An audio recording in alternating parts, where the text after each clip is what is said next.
एका मुलीचं लग्न तिच्या मनाविरुद्ध एका साध्या सरळ मुलाबरोबर केलं जातं, ज्याच्या घरात आईशिवाय कोणीच नसतं. हुंड्यात मुलाला खूप भेटवस्तू आणि पैसे मिळतात. मुलगी दुसऱ्या एका मुलावर खूप प्रेम करत असते आणि मुलगा सुद्धा तिच्यावर. मुलगी लग्न होऊन आपल्या सासरी आली. मधुचंद्राच्या वेळी मुलगा दूध घेऊन आला तर मुलगी त्याला प्रश्न विचारते की एका पत्नीच्या मनाविरुद्ध जर पतीनं तिला हात लावला तर त्याला बलात्कार म्हणतात की हक्क? पती म्हणतो, तुला एवढ्या लांब जाण्याची काही जरूरत नाहीये. फक्त दूध घेऊन आलोय, पिऊन घे. मी फक्त तुम्हाला शुभरात्री म्हणायला आलेलो आहे. असं म्हणून तो खोलीच्या बाहेर निघून जातो. मुलगी मन मारून राहते. मुलीला वाटत होतं की भांडण होईल, की ज्यामुळं मी या अशिक्षितापासून सुटका करून घेऊ शकते. तर वधू घरातील कोणतंच काम करत नाही, फक्त दिवसभर ऑनलाईन राहते आणि न जाणे कोणासोबत बोलत असते. परंतु तिकडं मुलाच्या आईनं विना तक्रार दिवसभर स्वयंपाकाबरोबरच घरातले सर्व कामं केले. परंतु प्रत्येक क्षणी आपल्या चेहऱ्यावर हसू आणत फिरत होती. मुलगा एका कंपनीत छोटासा कामगार होता आणि खूपच मेहनती आणि इमानदार. जवळजवळ महिनाभर निघून गेला, परंतु पती पत्नी आतापर्यंत जवळ आलेच नाहीत. मुलगा तसा खूप शांत स्वभावाचा होता, त्यामुळे तो जास्त बोलत नव्हता. परंतु जेवायच्या वेळी आपल्या पत्नीला विचारत होता की तू कुठे जेवणार, आपल्या खोलीत की आमच्यासोबत? झोपण्यापूर्वी त्याला दैनंदिनी लिहायची सवय होती, जी तो प्रत्येक रात्री लिहित असे. मुलाजवळ एक स्कूटी होती. ती रोज पती ऑफिसला गेला की बाहेर जायची व पती परत येईपर्यंत घरी यायची. सुट्टीचा दिवस होता, मुलगा घरीच होता. मुलीनं एकदा चांगल्या जेवणाला खराब म्हणून आईला अपशब्द बोलून जेवण फेकून दिलं. मग तो शांत राहणारा तिचा पती आपल्या पत्नीवर हात उचलतो, परंतु ती आई आपल्या मुलाला खूप रागावते. इकडे मुलीला फक्त बहाणा पाहिजे होता भांडण्यासाठी, जो की तिला मिळाला. ती पाय आपटत स्कूटी घेऊन बाहेर पडते. मुलगी दररोज घराबाहेर जात होती. ती आपल्या प्रियकराला भेटायला जात असे. मुलगी खूप प्रेम करत होती, परंतु तिला माहित होतं की मुलींची एक हद्द असते, ज्याला इज्जत म्हणतात, आणि ती इज्जत वाचवून होती. इकडे मुलगी आपल्या घराजवळ पोहोचून त्याला म्हणते, आता मला एक क्षणभर सुद्धा त्या घरात राहू वाटत नाही. आज त्या अशिक्षिताने माझ्यावर हात उचलून चांगलं नाही केलं. मुलगा म्हणाला, मी तुला कधीपासूनच म्हणत होतो की कुठेतरी दूर माझ्याबरोबर पळून चल, परंतु तू अशी आहेस ना की आज उद्यावर थांबलेली आहेस. मुलगी म्हणते, लग्नाच्या दिवशी तर मी आले होते तुझ्याजवळ, परंतु तूच मला परत पाठवलं होतंस. मुलगा म्हणाला, आपण मोकळ्या हातानं कुठे जाणार होतो पळवून, तूच सांग. मी म्हटलं होतं की काही पैसे आणि दागिने घे बरोबर, परंतु तू मात्र मोकळ्या हाताने आली होतीस.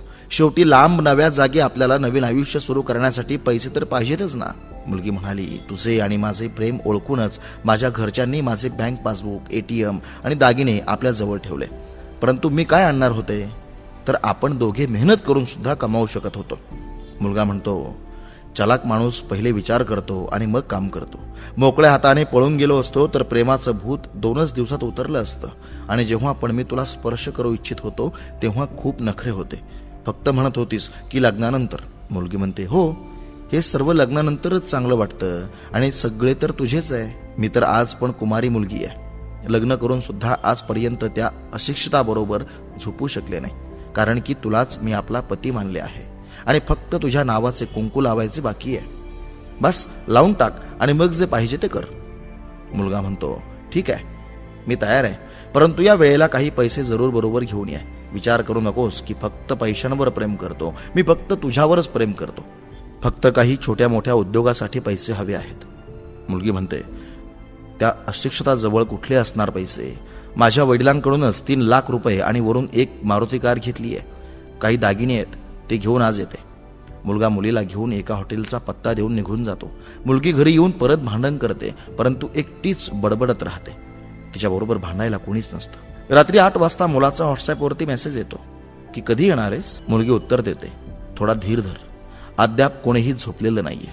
मी 12 वाजायच्या आधी पोहोचते, कारण की इथं तुझ्याशिवाय माझा श्वास घुसमटतोय. मुलगा म्हणतो, बरं लवकर ये, मी हॉटेलच्या बाहेर उभा राहतो.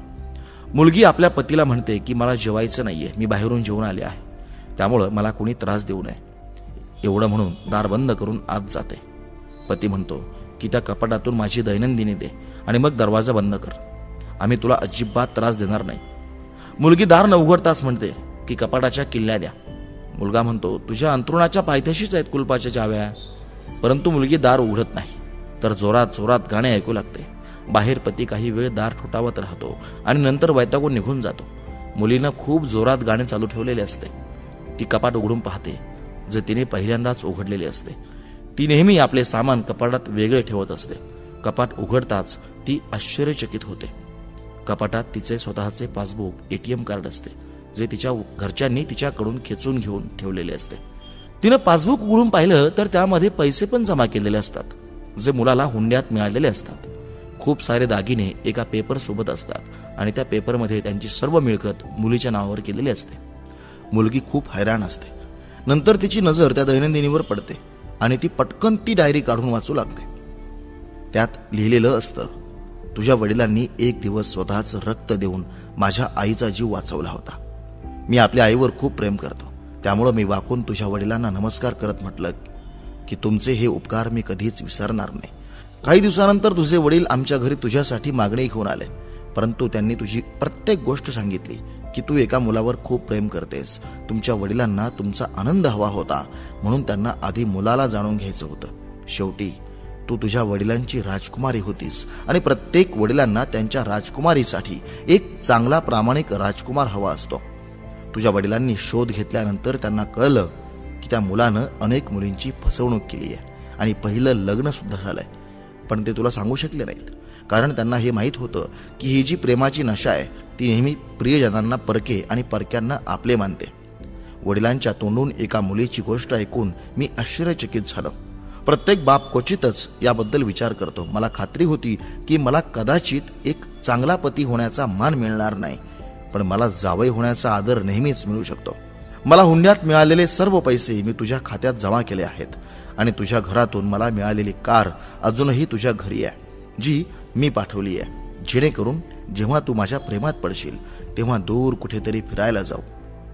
हुंडा या नावाचा मला तिरस्कार आहे, कारण या हुंड्यात मी माझी बहीण आणि वडील गमावले आहेत. माझ्या वडिलांचे शेवटचे शब्द देखील होते की कोणत्याही मुलीच्या वडिलांकडून कधीही 1 रुपया घेऊ नका. जर तुम्ही माणूस असाल तर तुम्ही पैसे कमवून खाऊ घाला. तुम्ही स्वतंत्र आहात, कुठेही जाऊ शकता.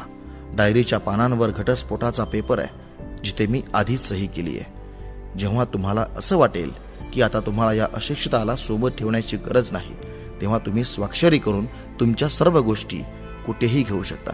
मुलगी हैराण झाली, अस्वस्थ झाली. नकळत अशिक्षिताचे शब्द हृदयाला भिडले. इच्छा नसतानाही अशिक्षिताचं अदृश्य प्रेम जाणवल्यानंतर पापण्या ओलसर झाल्या. पुढे लिहिलं होतं, मी तुला मारलं कारण तू आईला शिवीगाळ केलीस, आणि जो पुत्र स्वतः समोर आईचा अपमान सहन करतो, मग तो मुलगा कसला? उद्या तुम्हाला मुले होतील, काहीही झालं तरी तुम्हाला आईचे मोठेपण आणि प्रेम जाणवेल.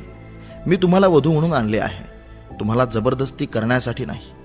जेव्हा प्रेम होईल तेव्हा मी तुमच्याकडून बरेच पुनर्प्राप्त करेन. तुझ्या प्रत्येक चुकीचा मी तुझ्याकडून निवांत बदला घेईन. जर तू माझी झालीस तर खूप प्रेम करेल, आणि कोणा दुसऱ्याची झालीस तर तुझ्यासाठी प्रार्थना करेन. मुलीचा फोन वाजत होता, जो व्हायब्रेशन मोडवर होता. ती मुलगी आता वधू बनली होती. रडताना पापण्यांमधून अश्रू गळत होते. मोबाईलमधून सिम काढून तोडून टाकला आणि मग सर्व सामान जसंच्या तसं ठेवून झोप कधी लागली कळलं नाही. ती सकाळी उशिरा उठली तोपर्यंत अशिक्षित ऑफिसला गेला होता. आधी तिनं आंघोळ केली आणि साडी नेसली. आपल्या भांगात एक लांब सिंदूर घातला, मग मंगळसूत्र, तर कधी काळी टिकलीसारखे सिंदूर लावायची, जेणेकरून कोणताही मुलानं लक्ष देऊ नये. मग ती स्वयंपाकघरात जाते आणि जबरदस्तीनं सासूबाईला खोलीत नेऊन तयार होण्यास सांगते आणि तिच्या गरीब पतीसाठी काही नमकीन, काही पुडिंग आणि चहा बनवून सासूबाईला तिच्या स्कूटीवर बसण्यास भाग पाडते. तिची सून आज तिला कुठे घेऊन जात आहे हे माहीत नाही, ती फक्त बसली. मग वाटेत सासूबाईला ती तिच्या पतीच्या कार्यालयाचा पत्ता विचारून कार्यालय गाठते. पत्नीला या अवस्थेत पाहून पती आश्चर्यचकित होतो. तो मुलगा म्हणतो, सगळं ठीक आहे ना आई? पण आई बोलण्याआधी पत्नी मिठी मारते आणि म्हणते की आता सगळं ठीक आहे. मी तुझ्यावर कायम प्रेम करते. मी वनवासात गेले होते आणि सकाळी परतले आहे. आता माझा नवरा महिनाभर ऑफिसमध्ये दिसणार नाही. कार्यालयातील लोक, वधू, कारण आम्ही एकत्र लांब सुट्टीवर जात आहोत. पती म्हणतो, पागल? वधू म्हणते, तुमचा साधेपणा आणि निरागसपणाने घडवले आहे. प्रत्येक जण टाळ्या वाजवतो आणि वधू पुन्हा तिच्या अशिक्षितामध्ये गुंफली जाते, जिथून तिला पुन्हा कधीही सुटायचं नव्हतं. कधी कधी आपले प्रियजन खूप कठीण निर्णय घेतात, पण आपली चिंता त्यांना स्वतःपेक्षा जास्त का असते हे आपल्याला समजत नाही. आई वडिलांच्या निर्णयाचा आदर करा, कारण हे असे दोन लोक आहेत जे तुमच्यावर नेहमी जगापेक्षा जास्त प्रेम करतात.